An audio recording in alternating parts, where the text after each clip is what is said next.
Live from downtown Detroit, home of WDIV and Click on Detroit, Local 4 News at 6 starts now.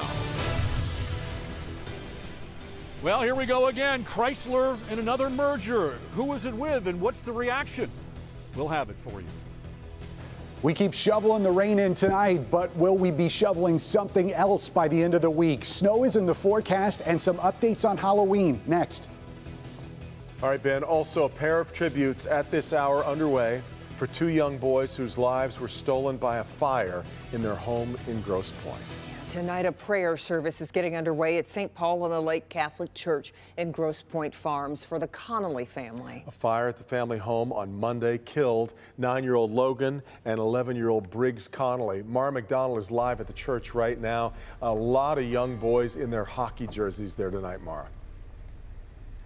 Devin, there are. That's because Logan and Briggs were very active in both the Grosse Pointe and the St. Clair Shores Hockey Association. As a matter of fact, that association is putting on this prayer service tonight.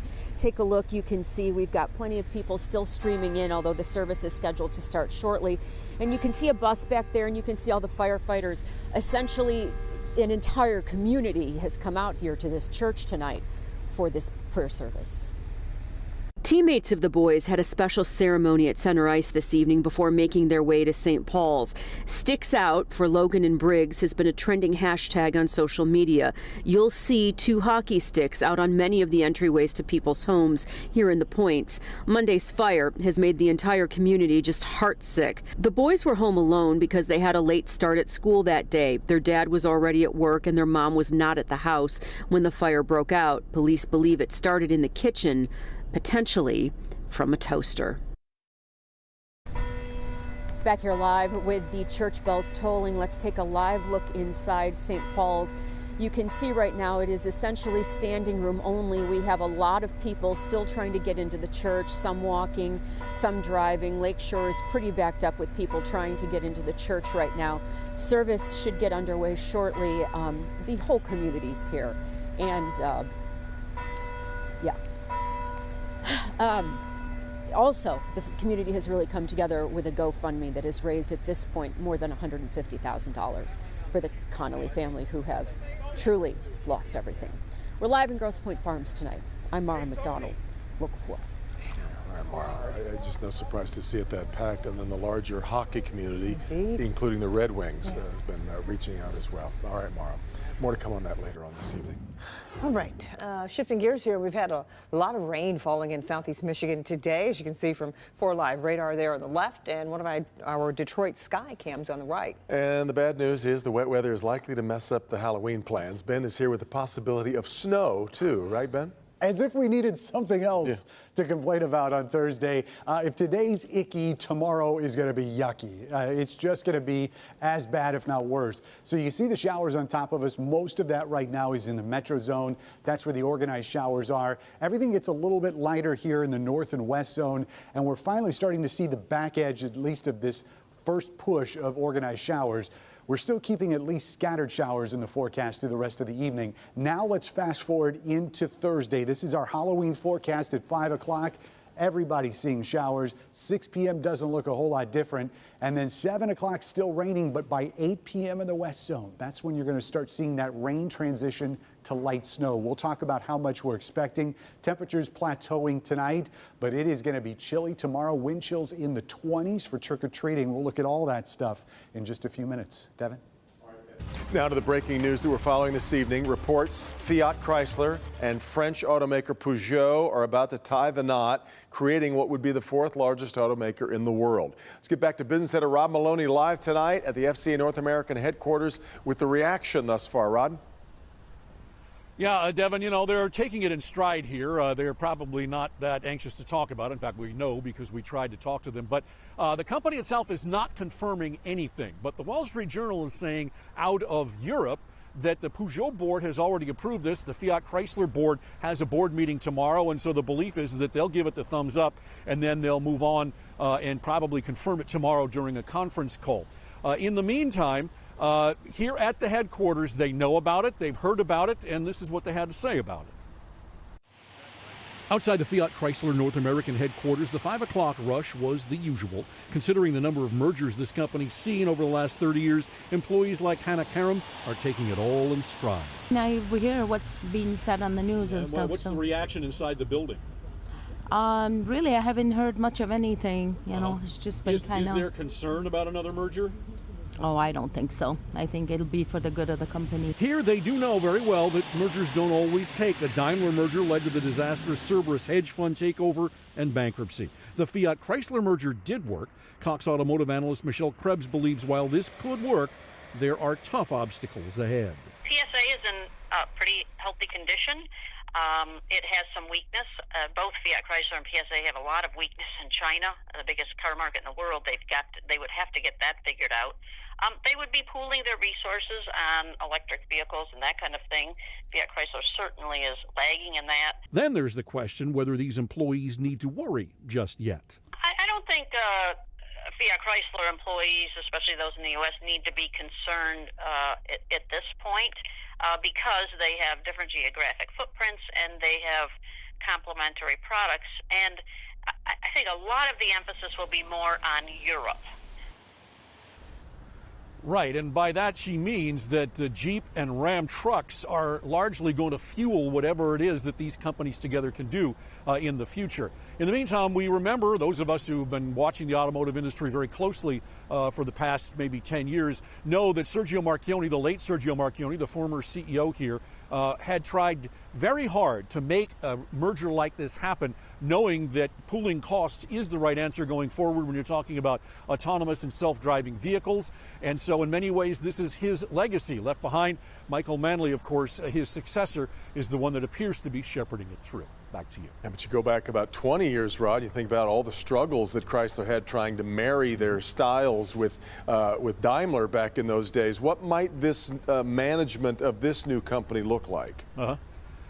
Well, there's an interesting twist in all of this, because if you know anything about the auto industry, you know that the Nissan and Peugeot were together. And so one of the former CEOs in the Nissan group that had been here in North America is now in charge of Peugeot.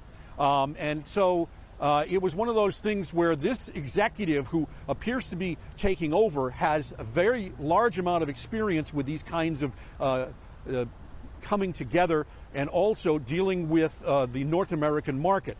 And so they say that he is uniquely qualified to be able to manage this thing, so we'll see where that takes us. Yeah. All right, we will keep watching that too. All right, in fact, we're just about to lose our signal there. All right, Rod. Well, it's what a Hazel Park family calls their worst nightmare. A pit bull they were watching attacks and kills their 4-year-old little boy. Benjamin Cobb was killed last night at his home. His mother stabbed the dog to try to free Benjamin, but couldn't. Police came and tased the dog to get it off of the little boy. The boy was taken to the hospital, but passed away. The family says the dog never showed aggression before. The dog has since been put down. Started this newscast talking about the Grosse Pointe fire. Investigators say another house fire killed 3 Lansing children, and it was most likely started by accident. 3-year-old Manolo, 5-year-old Ramiro, and 8-year-old Juan could not be rescued from the home on New York Avenue near Lake Lansing Road. 2 adults, a baby, and a little girl all got out of the house, though they were seriously injured. Family members are grief-stricken. They're great.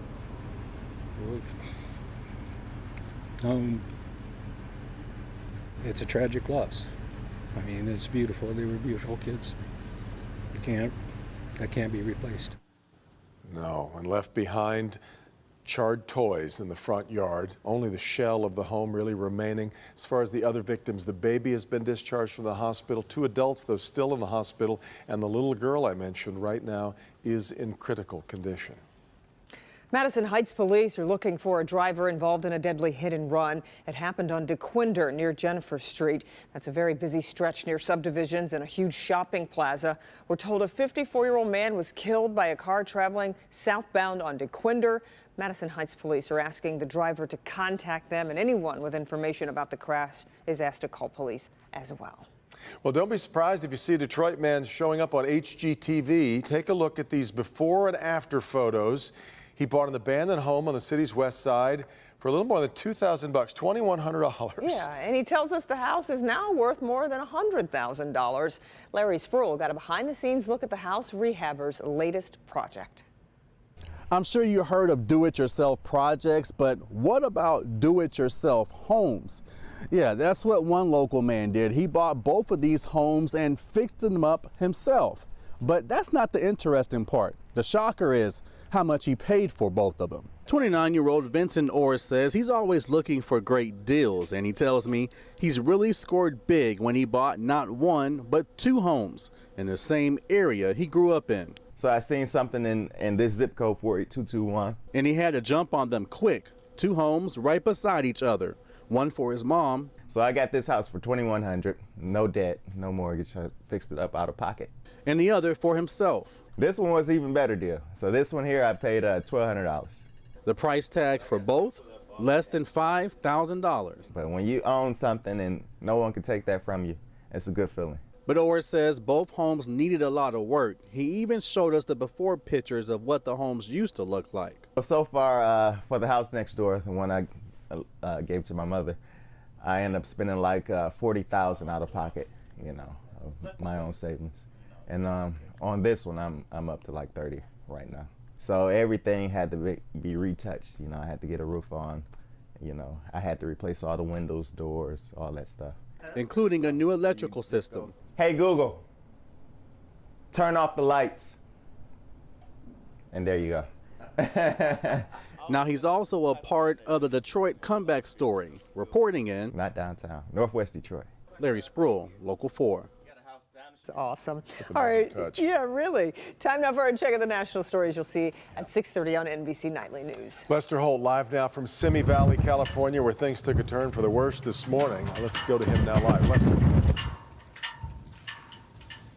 Hi, Kim and Dem. We're getting knocked around by these winds here. We're on the scene of that explosive new fire near Simi Valley, California. Flames closing into the famed Reagan Library. We're going to take you to the front lines of the fire. The deadly conditions fueled by, at times, hurricane-force winds. As I said, pretty rough out here. Oh, yeah. We see you being blown around out there. Lester, just tell us a little bit more of how it's been out there today.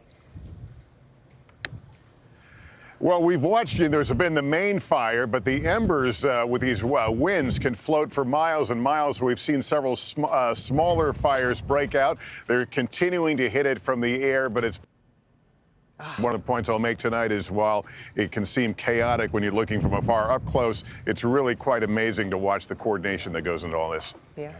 And you can see the winds affecting our satellite signal there. Which is a big part of the story. Exactly right. All right, Lester, we'll be back to you here at 6:30 for NBC Nightly News. But still ahead here at 6, the new message from Alex Trebek about his cancer battle. Plus, the workout boosting words you may want to start saying out loud when you're exercising, just as long as there aren't any kids around. And we'll have our first look at who police say was behind the wheel trying to flee a traffic stop and dragging an Oak Park officer with them. On the next Live in the D, unique gifts from around the world here in the D. Plus, we help you start your plan to avoid those extra holiday pounds.